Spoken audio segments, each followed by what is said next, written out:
ಸುಹಾಸಿನಿ ವೀಕ್ಷಕರಿಗೆ ಶೀಲಾ ನಟರಾಜ್ ಮಾಡುವ ನಮಸ್ಕಾರಗಳು. ಇಂದಿನ ವಿಷಯ ಚಳಿಗಾಲದಲ್ಲಿ ಸೌಂದರ್ಯ ರಕ್ಷಣೆ ಮತ್ತು ಕೇಶ ರಕ್ಷಣೆ ಅನ್ನೋದು. ಚಳಿಗಾಲಕ್ಕೂ ಮತ್ತು ಸೌಂದರ್ಯಕ್ಕೂ ಒಂಥರ ಎಣ್ಣೆ ಸೀಗೆಕಾಯಿ ಸಂಬಂಧ ಅಂತಲೇ ಹೇಳಬೇಕು.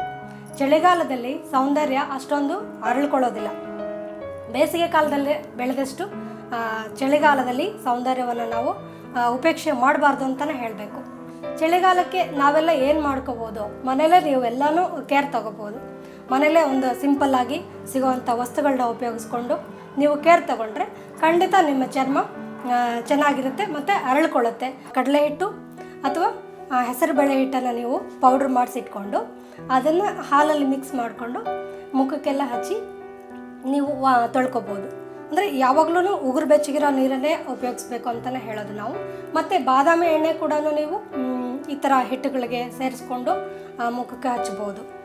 ಮತ್ತು ಗ್ಲಿಸರಿನ್ ಕೂಡ ಯೂಸ್ ಮಾಡ್ಬೋದು. ಗ್ಲಿಸರಿನ್ ಕೂಡ ಫೇಸ್ಗೆಲ್ಲ ಹಚ್ಚಿ ವಾಶ್ ಮಾಡ್ಬೋದು. ಮತ್ತು ವೈಟ್ ವಿನೆಗರ್ ಅಂತ ಸಿಗುತ್ತೆ. ವೈಟ್ ವಿನೆಗರ್ ಪ್ಲಸ್ ನಿಂಬೆ ರಸ ಮಿಕ್ಸ್ ಮಾಡಿ ನೀವು ಮುಖಕ್ಕೆಲ್ಲ ಹಚ್ಚಿ ಒಂದು 10 ನಿಮಿಷ ಬಿಟ್ಟು ಮುಖ ತೊಳೆಯೋದ್ರಿಂದ ಏನಾಗುತ್ತೆ, ಮುಖದ ಕಾಂತಿ ಕೂಡ ಹೆಚ್ಚಾಗ್ತಾ ಹೋಗುತ್ತೆ. ಮೈಯಲ್ಲಿ ಜಾಸ್ತಿ ಬಿರುಕು ಬಿಟ್ಟು ಮೈ ಕೂಡ ನವೆ ಬರೋಕ್ಕೆ ಶುರುವಾಗುತ್ತೆ. ಚಳಿಗಾಲದಲ್ಲಿ ಮೈ ಬಿಗಿತ ಜಾಸ್ತಿ ಆಗುತ್ತೆ.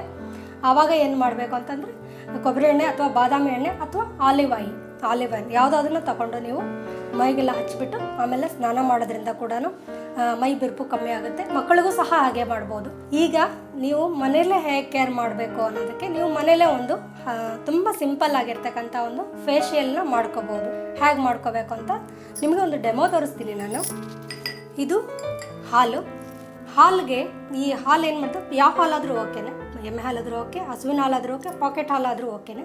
ಅದೇನು ಮಾಡಬೇಕು, ಕಾಯಿಸಬಾರ್ದು, ಹಸಿ ಹಾಲನ್ನೇ ತೊಗೋಬೇಕು. ಹಸಿ ಹಾಲಲ್ಲಿ ಏನಿರುತ್ತೆ, ಲ್ಯಾಸ್ಟಿಕ್ ಆ್ಯಸಿಡ್ ಇರುತ್ತೆ. ಅದರಿಂದಾಗಿ ಏನಾಗುತ್ತೆ, ನಮ್ಮ ಚರ್ಮದ ಕಾಂತಿ ಜಾಸ್ತಿ ಆಗುತ್ತೆ. ಇದನ್ನು ಹಚ್ಚಿಬಿಟ್ಟು ನೀವು ಇದನ್ನು ಹಚ್ಚಲಿಕ್ಕೂ ಅಷ್ಟೇ ಕಾಟನ್ ಯೂಸ್ ಮಾಡಬೇಕು. ಹತ್ತಿ ಉಂಡೆ ಇಟ್ಕೊಂಡ್ಬಿಟ್ಟು ಅದನ್ನು ಅದರಲ್ಲಿ ಹಚ್ಚಿಬಿಟ್ಟು ಅದನ್ನು ನೀವು ಫುಲ್ಲು ಮುಖಕ್ಕೆ ಹಚ್ಕೋಬೇಕಾಗತ್ತೆ. ಹಚ್ಚಿಬಿಟ್ಟು ನೀವು ಒಂದು 5 ನಿಮಿಷ ಬಿಟ್ಟು ನೀವು ಮುಖನ ತೊಳ್ಕೊಬೇಕು. ತೊಳ್ಕೊಂಡ ನಂತರ ಈ ಥರ ಕೊಬ್ಬರಿ ತುರಿ ತೊಗೋಬೇಕು. ಹಸಿ ಕೊಬ್ಬರಿ ಅಂದರೆ ಆಗತಾನೆ ಒಡೆದಂಥ ಕಾಯನ್ನು ನೀವು ತುರ್ಕೋಬೇಕಾಗತ್ತೆ. ಹಳೆ ಕಾಯಿ ಅಥವಾ ಅದನ್ನೆಲ್ಲ ಯೂಸ್ ಮಾಡಬಾರ್ದು. ಅದನ್ನು ಉಪಯೋಗಿಸಿದ್ರು ಕೂಡ ಕೆಲವೊಮ್ಮೆ ಪ್ರಾಬ್ಲಮ್ಸ್ ಬರ್ಬೋದು. ಹಾಗಾಗಿ ಆ ತಕ್ಷಣ ಒಡೆದಿರ್ತಕ್ಕಂಥ ಕಾಯನ್ನು ನೀವು ಕಾಯಿ ತುರಿ ತಗೊಂಡು ಅದನ್ನು ನೀವು ಚೆನ್ನಾಗಿ ಹಿಂಡಿದಾಗ ಏನಾಗುತ್ತೆ, ಹಾಲು ಬರುತ್ತೆ. ಆ ಹಾಲಿಗೆ ನೀವು ಸ್ವಲ್ಪ ಸಕ್ಕರೆ ಸೇರಿಸ್ಕೋಬೇಕು. ಸಕ್ಕರೆ ಸೇರಿಸ್ಕೊಂಡು ಅದನ್ನು ಮಿಕ್ಸ್ ಮಾಡ್ಕೋಬೇಕು. ಈವನ್ ಆಗಿ ಮಿಕ್ಸ್ ಮಾಡಿಕೊಂಡು ಅದನ್ನು ಕಂಪ್ಲೀಟಾಗಿ ಮುಖಕ್ಕೆ ಹಚ್ಚೋದ್ರಿಂದ ಏನಾಗುತ್ತೆ, ಮುಖಕ್ಕೆ ಸ್ಕ್ರಬ್ ಥರ ಇದು ಯೂಸ್ ಆಗುತ್ತೆ. ಸ್ಕ್ರಬ್ ಮಾಡಿದ್ಮೇಲೆ ನೀವು ಸ್ಟೀಮ್ ಕೊಡಬೇಕಾ ಅಂತೇನೂ ಇಲ್ಲ. ಚಳಿಗಾಲದಲ್ಲಿ ಸ್ಟೀಮ್ ಕೊಡೋ ಅಷ್ಟೇನೂ ಇರೋದಿಲ್ಲ. ಚಳಿಗಾಲದಲ್ಲಿ ನೀವು ಸ್ಟೀಮ್ ತೊಗೊಳ್ತಾ ಇದ್ರೂ ಕೂಡ ನಡೆಯುತ್ತೆ. ಯಾಕೆ ಅಂದರೆ ಚರ್ಮದ ಒಂದು ರಂಧ್ರಗಳೇನಿರ್ತವೆ, ಚರ್ಮದಲ್ಲಿ ಇರ್ತಕ್ಕಂಥ ರಂಧ್ರಗಳು ಅದು ಓಪನ್ ಆಗಿ ಅದರೊಳಗೆ ಮತ್ತೆ ಕೊಳೆ ಹೋಗೋಂಥ ಇದಿರೋದ್ರಿಂದ ಪ್ರಾಬ್ಲಮ್ಸ್ ಇರೋದ್ರಿಂದ ಏನಾಗುತ್ತೆ, ನೀವು ಸ್ಟೀಮ್ ಕೊಡೋದೇನು ಬೇಕಾಗಲ್ಲ. ಈ ಥರ ಸ್ಕ್ರಬ್ ಮಾಡ್ಕೊಂಡ್ಮೇಲೆ ಏನಾಗುತ್ತೆ, ನೀವು ಬೆಣ್ಣೆ ತೊಗೋಬೇಕು. ಬೆಣ್ಣೆ ತೊಗೊಂಡು ಬೆಣ್ಣೆಗೆ ಸ್ವಲ್ಪ ಸಕ್ಕರೆ, ಸ್ವಲ್ಪ ಮೊಸರು ಇವನ್ನ ಸೇರಿಸ್ಕೊಂಡು ನೀವು ಏನು ಮಾಡಬೇಕು, ಪ್ಯಾಕ್ ಥರ ಹಾಕ್ಕೋಬೇಕಾಗತ್ತೆ. ಈ ಥರ ನೀವು ಬೆಣ್ಣೆ ಮತ್ತು ಸಕ್ಕರೆ ಮತ್ತು ಸ್ವಲ್ಪ ಮೊಸರು ಸೇರಿಸ್ಕೊಂಡ್ಬಿಟ್ಟು ನೀವು ಪ್ಯಾಕ್ ಥರ ಹಾಕ್ಕೊಂಡು ಅದನ್ನು ಒಂದು 10 ನಿಮಿಷ ಬಿಟ್ಟು ವಾಶ್ ಮಾಡೋದ್ರಿಂದ ಏನಾಗುತ್ತೆ, ಚರ್ಮದ ಕಾಂತಿ ಜಾಸ್ತಿ ಆಗುತ್ತೆ. ಈ ಥರ ತುಂಬ ಸಿಂಪಲ್ ಆಗಿರ್ತಕ್ಕಂಥ ಫೇಶಿಯಲ್ ಇದು. ಚಳಿಗಾಲದಲ್ಲಿ ಮತ್ತೊಂದು ಸಮಸ್ಯೆ ಕಾಣಿಸ್ಕೊಳ್ಳೋದು ಕೂದಲದು. ಈ ಚಳಿಗಾಲದಲ್ಲಿ ಎಣ್ಣೆ ಹಚ್ಕೊಳ್ಳೋದು ಬೇಡ ಅಂತ ಕೆಲವರು ಬಿಟ್ಬಿಡ್ತಾರೆ. ಹಾಗೆ ಬಿಟ್ಬಿಡ್ಬಾರ್ದು. ತಲೆ ಕೂದಲಿಗೆ ಕೊಬ್ಬರಿ ಎಣ್ಣೆನೇ ತುಂಬ ಒಳ್ಳೆಯದು. ಅದಿಲ್ಲ ಅಂತಂದ್ರೂ ನೀವು ಬಾದಾಮಿ ಎಣ್ಣೆ ಕೂಡ ತಲೆಗೆ ಹಚ್ಕೋಬೋದು. ಡೈರೆಕ್ಟಾಗಿ ನೀರು ಮಾತ್ರ ಹಾಕ್ಕೊಂಡು ತಲೆ ಸ್ನಾನ ಮಾಡೋದು ಒಳ್ಳೆಯದು. ಶಾಂಪು ಉಪಯೋಗಿಸಲೇಬೇಕು ಅಂತಿದ್ರೆ ನೀವು ಶಾಂಪೂಗೆ ಸ್ವಲ್ಪ ನೀರು ಮಿಕ್ಸ್ ಮಾಡಿಕೊಂಡು ಡೈಲ್ಯೂಟ್ ಮಾಡಬೇಕು. ಅದನ್ನು ಶಾಂಪು ಡೈಲ್ಯೂಟ್ ಮಾಡಿ ಅದನ್ನು ನೀವು ಕೂದಲಿಗೆಲ್ಲ ವಾಶ್ ಮಾಡ್ಬೋದು. ಚಳಿಗಾಲಕ್ಕೆ ಈಗ ಕೆಲವು ಟಿಪ್ಸ್ಗಳನ್ನ ಕೊಡ್ತೀನಿ. ಕೈಗಳಿಗೆ ಜಾಸ್ತಿ ಟ್ಯಾನ್ ಆಗ್ತಾ ಇದೆ ಅಥವಾ ಕೈಗಳ ಮೇಲೆ ಉರುಪು ಜಾಸ್ತಿ ಹೇಳ್ತಾ ಇದೆ ಅಂತಂದರೆ ಬಾದಾಮಿ ಎಣ್ಣೆನ ಕೂಡ ದಿನಾನು ಉಪಯೋಗಿಸೋದ್ರಿಂದ ಏನಾಗುತ್ತೆ, ಕೈಗಳಲ್ಲಿ ಹೇಳ್ತಕ್ಕಂಥ ಒಂದು ಉರುಪು ಅಥವಾ ಒರಟುತನ ಏನಾಗುತ್ತೆ, ಮಾಯ ಆಗುತ್ತೆ.